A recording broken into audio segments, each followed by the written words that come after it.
హలని విశ్వేశ్వరరావు రిషికొండ ఇది ఆంధ్రప్రదేశ్లో అత్యంత ప్రాచుర్యం ప్రజాదరణ పొందినటువంటి కట్టడం.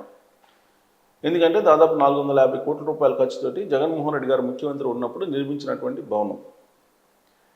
దాని గురించి తెలుగుదేశం పార్టీ కానీ జనసేన కానీ అధికారంలో రాకముందు రకరకాలుగా ప్రచారం చేసింది. అధికారంలోకి వచ్చారు. అధికారంలోకి వచ్చిన తర్వాత దాన్ని ఏం చేయాలి అనే దాని మీద కమిటీ వేశారు, మంత్రుల కమిటీ.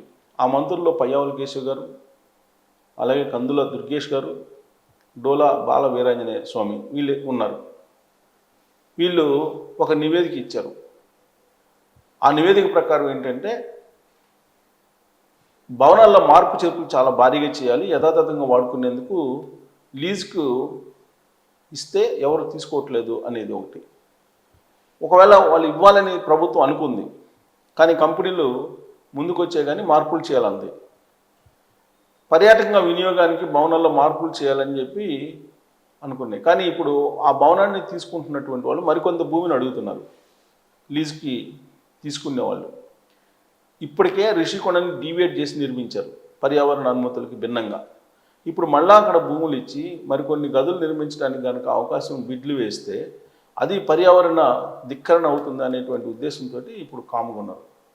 సో ఇప్పుడు దాన్ని ఏం చేస్తారు, దానికి మోక్షం ఎప్పుడు అని చెప్పి మీడియా అడుగుతుంది. ఈ క్రమంలో ఇప్పుడు దాన్ని ఏం చేయాలనే దాని మీద మళ్ళీ తెర మీదకి వచ్చింది. మళ్ళీ తెర మీదకి వస్తే ఇప్పుడు రిషికొండని సందర్శించారు సబ్ కమిటీ సభ్యులు. మళ్ళీ సబ్ కమిటీ సభ్యులు సందర్శించి కలెక్టరేట్లో సమావేశమై దీన్ని ఏం చేయాలి అనే దాని మీద నెలకి 25 లక్షల రూపాయలు నిర్వహణ ఖర్చు అవుతుంది. 450 కోట్లు పైగా ఖర్చు పెట్టి దాన్ని నిర్మించారు. మరి దాన్ని ఏమి చేయక 25 లక్షల రూపాయల నెలకి నిర్వహణ ఖర్చు పెడుతూ దాన్ని అలానే ఎన్ని రోజులు ఉంచుతారు అనేటువంటి ప్రశ్న ఇప్పుడు ఉత్పన్నం అవుతుంది. మరోవైపు దీన్ని చూసినప్పుడు ప్రజావేదిక గుర్తొస్తుంది. ప్రజావేదికని జగన్మోహన్ రెడ్డి గారు అధికారంలో రాగానే వెంటనే కూల్చేశాడు. దాదాపు 10 కోట్లు పెట్టి నిర్మించినటువంటి ప్రజావేదిక, అది ప్రజాధనం. ఆ 10 కోట్ల రూపాయలు నిలువున కూల్చేశాడు ఆయన. ఆ రోజుతోటి కూల్చివేత ఆంధ్రప్రదేశ్ని 2024 వరకు అదే బాటను నడిపించారనేది తెలుగుదేశం పార్టీ వాళ్ళు జగన్మోహన్ రెడ్డి గారి గురించి చెప్తున్నటువంటి మాట. మరి ఇప్పుడు ప్రజావేదికను ఆయన ఒక్కసారిగా కూల్చేశారు. 450 కోట్లు పెట్టి కట్టినటువంటి ఈ రిషికొండని కూల్చకపోయినప్పటికీ మరి దాన్ని నిరర్ధకంగా ఎందుకు ఉంచారనేటువంటి ప్రశ్న ఇప్పుడు ఉత్పన్నమవుతుంది.